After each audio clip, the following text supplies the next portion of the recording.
हरिओम नमः शिवाय। प्रिय भक्तजनों, आप सभी का हार्दिक स्वागत है मेरे चैनल NH क्रिएशंस पर।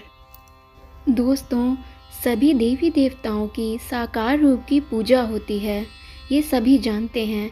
लेकिन भगवान शिव ही एकमात्र ऐसे देवता हैं जिनकी पूजा साकार और निराकार दोनों ही रूप में होती है, और उसी निराकार रूप को हम शिवलिंग के रूप में पूजते हैं।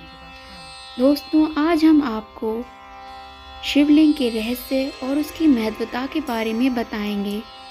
मुझे आशा है कि आपको मेरी ये वीडियो ज़रूर पसंद आएगी, तो वीडियो को शुरू करने से पहले बोलिए हर हर महादेव। तो चलिए अब शुरुआत करते हैं। दोस्तों, जैसा कि आप सभी लोग जानते हैं, भगवान शिव ही एकमात्र ऐसे देव हैं जिनको हर कोई पूजता है, चाहे वो देव हो, दानव हो, राक्षस हो या फिर असुर, गंधर्व हो, नाग हो, पशु हो या फिर पक्षी, या इस सृष्टि का कोई भी जीव, सभी उनको पूजते हैं। चाहे कोई उन्हें पूजे या ना पूजे, फिर भी वे ही सबके अंदर हैं। वे ही ब्रह्मा, विष्णु और महेश हैं। वे ही हमारी माता हैं और वे ही हमारे पिता हैं। वे ही मोक्ष प्रदायी भी हैं। शिव ही नारायण और नारायण ही शिव हैं। वे ही जन्म और वे ही मृत्यु भी हैं। वे ही कालों के काल महाकाल हैं। साकार रूप में भगवान शिव हाथ में त्रिशूल और डमरू लिए और बाघ की छाल पहने नजर आते हैं, जबकि निराकार रूप में भगवान शिवलिंग के रूप में पूजे जाते हैं।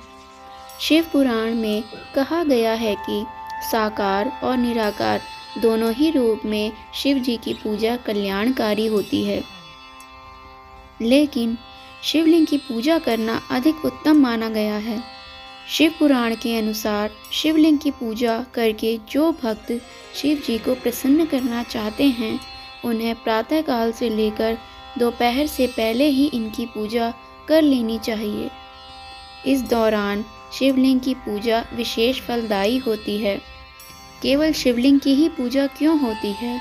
इस विषय में शिव पुराण कहता है कि महादेव के अतिरिक्त अन्य कोई भी देवता साक्षात ब्रह्म स्वरूप नहीं है। संसार भगवान शिव के ब्रह्म स्वरूप को जान सके, इसलिए ही भगवान शिव ज्योतिर्लिंग के रूप में प्रकट हुए। शिवलिंग को शिव जी का निराकार रूप माना गया है, जबकि उनके साकार रूप में उन्हें भगवान शंकर मानकर पूजा जाता है। लेकिन क्या आपको पता है कि सभी देवों में महादेव के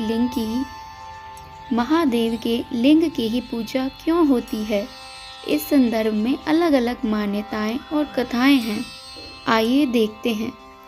शिवलिंग हमारे ब्रह्मांड की आकृति है, और अगर इसे धार्मिक अथवा अध्यात्म की भाषा में बोला जाए तो शिवलिंग भगवान शिव और देवी शक्ति का आदि अनादि एकल रूप है तथा पुरुष और प्रकृति की समानता का प्रतीक है। अर्थात शिवलिंग हमें बताता है कि इस संसार में न केवल पुरुष का और न ही केवल प्रकृति यानी स्त्री का वर्चस्व है, बल्कि दोनों एक दूसरे के पूरक हैं और दोनों ही समान हैं। वेदों और वेदांत में लिंग शब्द सूक्ष्म शरीर के लिए आता है। यह सूक्ष्म शरीर 17 तत्वों से बना होता है। मन, बुद्धि, 5 ज्ञानेंद्रियां, 5 कर्मेंद्रियां और 5 वायु।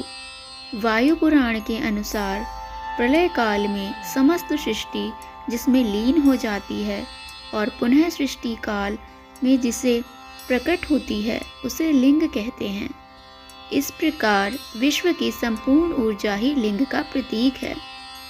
शिव पुराण में शिवलिंग की पूजा के विषय में जो तथ्य मिलता है, वह तथ्य इस कथा से थोड़ा अलग है।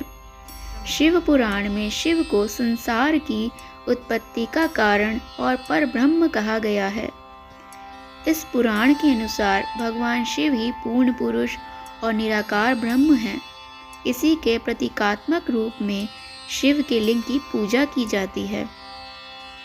भगवान शिव ने ब्रह्मा और भगवान विष्णु के बीच श्रेष्ठता को लेकर विवाद को सुलझाने के लिए एक दिव्य लिंग प्रकट किया था। शिव का वह निराकार रूप अग्निस्तंभ के रूप में नजर आ रहा था। ब्रह्मा जी और विष्णु जी दोनों इसके आदि और अंत का पता लगाने के लिए निकल पड़े थे, लेकिन कई युग बीत गए थे, लेकिन इसके आदि और अंत का पता नहीं लग पाया था। भगवान शिव साकार रूप में प्रकट हुए और कहा कि आप दोनों ही बराबर हैं और उनके मतभेद को दूर किया। ब्रह्मा जी और विष्णु जी को अपनी भूल का एहसास हुआ। इस लिंग का आदि और अंत ढूंढते हुए ब्रह्मा जी और विष्णु जी को शिव के परब्रह्म स्वरूप का ज्ञान हुआ। इसी समय से शिव जी के परब्रह्म मानते हुए उनके प्रतीक रूप में लिंग की पूजा आरंभ होने लगी। इसके बाद शिव जी ने कहा, पृथ्वी पर अपने ब्रह्म रूप का बोध कराने के लिए मैं लिंग रूप में प्रकट हुआ, इसलिए अब पृथ्वी पर इसी रूप में मेरे परम ब्रह्म रूप की पूजा होगी। इसकी पूजा से मनुष्य को भोग और मोक्ष की प्राप्ति हो सकेगी। महाभारत में द्वापर युग के अंत में भगवान शिव ने अपने भक्तों से कहा कि आने वाले कलयुग में वह किसी विशेष रूप में प्रकट नहीं होंगे, परंतु इसके बजाय वह निराकार और सर्वव्यापी रहेंगे। तो दोस्तों, आपको हमारी ये वीडियो कैसी लगी कृपया कमेंट बॉक्स में ज़रूर बताएं और साथ ही वीडियो को लाइक भी करें और कमेंट में हर हर महादेव ज़रूर लिखें।